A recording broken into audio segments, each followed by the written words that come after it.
Everyone, in this video we are going to look how the British captured whole Sri Lanka, and in the previous video we have discussed how the British established their power in Sri Lankan maritime areas, and here we will shortly remind some facts from the part 1 and discuss today's part. Okay. The main trade center of British was Madras, and they focused their attention on Sri Lanka due to two main reasons. First one is the location of Sri Lanka, and the other one is trade. Location of Sri Lanka, the special thing was the Trincomalee harbour in Sri Lanka. It was a natural harbour, and they can protect from monsoonal winds by hiding there. They can attack enemy ships by hiding in Trincomalee harbour. So the second one is trade. They can earn a good profit from the trade items in Sri Lanka, such as spices, gems, pearl, tuskers, elephants, and spices such as cardamom, nutmeg, cloves, pepper, and many trade items are there. So then they, after capturing the maritime areas of Sri Lanka in 1796 with the Q letter, they inherited the maritime provinces of Sri Lanka. At that time, the Dutch governor was Van Engelbeck. So finally, British captured the maritime areas in 1796, and they introduced their administrative systems to Sri Lankan maritime areas. The first one was Madras Presidency, and it was a weak system. So our people started a revolution in 1797. And finally, the Muran Committee was introduced to solve the problems of the people. They decided to abolish all the recommendations introduced under that administration system. The second was dual control system, and the third one was crown colony. Then Frederick North, when he was in maritime provinces, he focused his attention on Sri Lankan Candian Kingdom. So these were the reasons for this. British had to maintain two army forces in the border of Candian Kingdom, and in the maritime areas they had to pay Kadawat tax, and they feared that the Candian king will ask the help of French forces. People believe Candian king as their king. Then climate of Candian kingdom, we discussed those things in the previous part 1.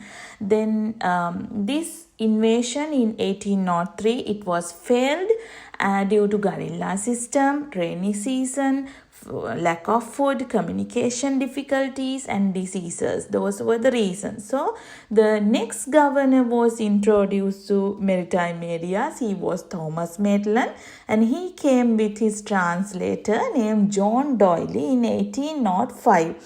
John Doyle was a graduate from Cambridge University, and he studied Sinhala language from Karathota Dhammarama Thero and Morathota Dhammakanda Thero. He composed poems with Gajamannona. And during this time, Thomas Maitland, he did not invade the Candian kingdom, but he created the background for the next invasion. They secretly search about the location of the Candian kingdom. They addicted Sri Vikram Rajasinghe to alcohol. Then they studied the location of Candian kingdom. Then they they searched that the places where the Candian king Sri Vikram Rajasinghe hiding during the struggles, during the invasion. So after addicting to alcohol, King Sri Vikram Rajasinghe, he did many cruel activities. He killed Pilimatalawe Mahadikaram, who appointed him as the king in Kandy. So he and also he killed Ahalepula family. it was a cruel thing done by him. So he killed monks. Then people who came to build the Bogambara tank were not allowed to stay in the city at night. So he did many cruel activities. He appointed 2 enemies to rule one area. And for example, Ahalepola and Molligoda, they were 2 enemies, and they were appointed to rule one area. So in 1812, the next governor was appointed, and he was Robert Brownring. Brownring's period. In 1814, King ill-treated British traders. So this is the immediate reason for the